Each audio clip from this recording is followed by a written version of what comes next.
Uniform civil code को लेकर सरकारी स्तर पर इतनी हलचल क्यों है?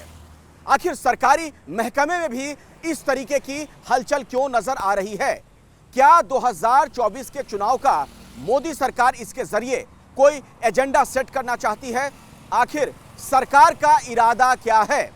सवाल तो यह भी खड़े हो रहे हैं कि क्या यूनिफॉर्म सिविल कोड 2024 के चुनाव के लिए मोदी सरकार की हैट्रिक का सिर्फ एक ट्रिक है?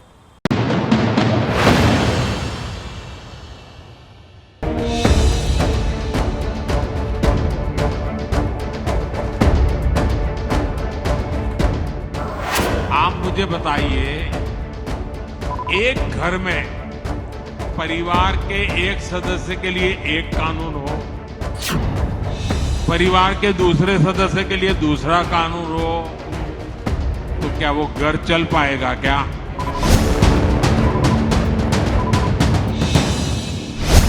ये सिर्फ एक बयान भर नहीं था, ये समान नागरिक संहिता को लेकर सरकार की तैयारी का अब तक का सबसे बड़ा संकेत था।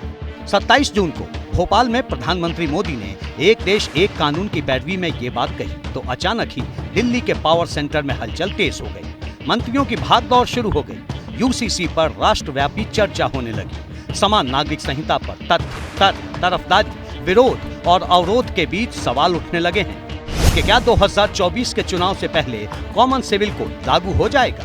क्या 2024 के चुनाव में बीजेपी अपने आखिरी हथियार का प्रयोग करेगी? क्या मोदी सरकार इसी कार्यकाल में अपना तीसरा कोर एजेंडा पूरा करेगी? ये सवाल इसलिए भी अहम है क्योंकि सरकारी स्तर पर यूसीसी को लेकर हलचल काफी तेज है। दरअसल बीजेपी के घोषणा पत्र में 3 अहम मुद्दे रहे हैं। पहला राम मंदिर, दूसरा कश्मीर से अनुच्छेद 370 का खात्मा और तीसरा एक देश एक कानून यानी कॉमन सिविल कोड लागू करना। 2 मुद्दों को मोदी सरकार ने अपने इसी कार्यकाल में निपटाया है। कश्मीर से अनुच्छेद 370 हट चुका है, राम मंदिर बन रहा है, अब कॉमन सिविल कोड की बारी है। लॉ कमीशन ने इसके लिए राय मांगी है और साथ ही साथ लॉ मिनिस्ट्री की जो स्टैंडिंग कमेटी है वो भी इस पर राय मशवरा कर रही है। 20 जुलाई को संसद का मॉनसून सत्र शुरू होगा। चर्चा ये है कि इसी सत्र में बिल लाकर देश में समान नागरिक संहिता लागू कर दिया जाएगा, क्योंकि विपक्ष में खड़ी कई पार्टियां भी यूसीसी के मुद्दे पर सरकार के साथ खड़ी दिख रही हैं। अब जरा समझिए कि कौन कौन सी पार्टियां यूसीसी के समर्थन में खड़ी हैं। यूसीसी के मुद्दे पर बीजेपी के साथ जेडीयू खड़ी दिख रही है। इसके अलावा केजरीवाल की पार्टी आप, शिवसेना शिंदे गुट के साथ साथ उद्धव का गुट भी यूसीसी पर सरकार के साथ है। इसके अलावा बीएसपी और एसबीएसपी भी बीजेपी के साथ है, यानी सरकार के लिए वक्त मुफीद है। हालांकि कांग्रेस और एनसीपी ने अब तक इस पर अपना स्टैंड तय नहीं किया है। जाहिर है कि यूसीसी पर कानून बनाने में सरकार को बहुत ज्यादा मशक्कत नहीं करनी पड़ेगी। उत्तराखंड में जो यूसीसी को लेकर ड्राफ्ट तैयार किया गया है उसी के आधार पर ब्लूप्रिंट तैयार किए जाने की चर्चा है। लेकिन विपक्षी पार्टियां कह रही हैं कि सरकार को जल्दबाजी में फैसला करने के बजाय इस पर व्यापक बहस करवानी चाहिए।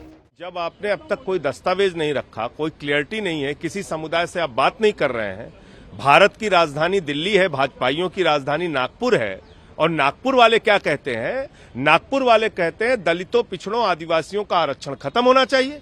तो कल को एक देश एक कानून के नाम पर आप इस देश के अंदर आरक्षण खत्म कर देंगे तो क्या होगा?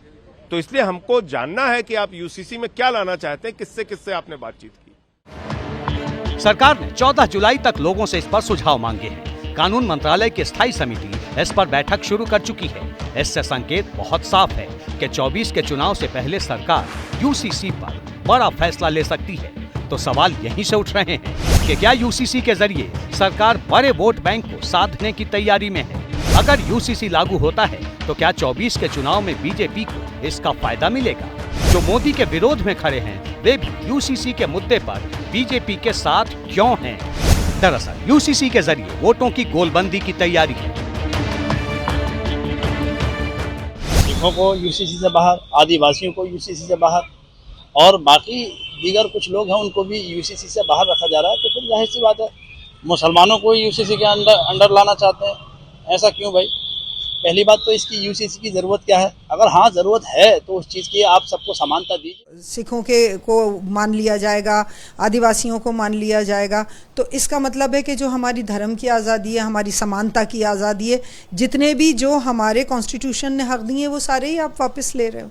तो कॉन्स्टिट्यूशन ही ख़त्म कर दो, फिर तो अपना एक अलग बना लो। अगर इसे सियासी और बीजेपी के नजरिए से देखें तो पहली बार नरेंद्र मोदी के सामने राष्ट्रीय स्तर की बड़ी विपक्षी चुनौती खड़ी दिख रही है। मोदी के विरोध में खड़ी तमाम पार्टियां मोर्चाबंदी कर रही हैं। मोदी विरोधी पार्टियों की 23 जून को पटना में बैठक हो चुकी है। मोदी विरोधी पार्टियां दूसरी बैठक की तैयारी में जुटी हैं।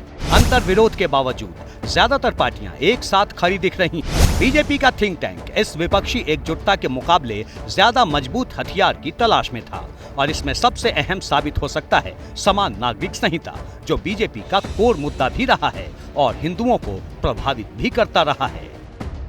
इसी कार्यकाल में प्रधानमंत्री मोदी ने बीजेपी को 2 कोर मुद्दों को मूर्त रूप दिया था। कश्मीर से धारा 370 का खात्मा भी और राम मंदिर का निर्माण भी। बीजेपी के कोर मुद्दों में अब सिर्फ यूसीसी ही बाकी बचा है। अगर यूसीसी भी इसी कार्यकाल में पूरा हो जाएगा तो ये पीएम मोदी के लिए हैट्रिक होगा। अहम बात यह है कि इस वक्त सरकार प्रचंड बहुमत के साथ है। लोकसभा में अपने दम पर पूर्ण बहुमत हासिल है तो राज्यसभा में भी बीजेपी मजबूत दिख रही है। यूसीसी पर विपक्ष का साथ भी दिख रहा है। यही वजह है कि मोदी सरकार इसे 24 के चुनाव से पहले निपटा देना चाहती है ताकि बीजेपी के घोषणा पत्र का कोर मुद्दा निपट जाए और तीसरी बार सत्ता में वापसी की एक मजबूत सीढ़ी भी तैयार हो जाए। जैसे ही घड़ी का काटा दोपहर 2:30 पे आए, बबीता जी का दिल सास बहू साजिश के लिए मचल जाए।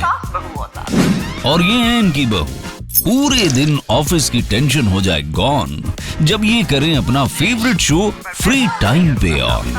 इनकी तरह आप भी देखिए अपना फेवरेट शो अपने टाइम पर और डाउनलोड कीजिए एबीपी लाइव ऐप अपने स्मार्ट टीवी पर।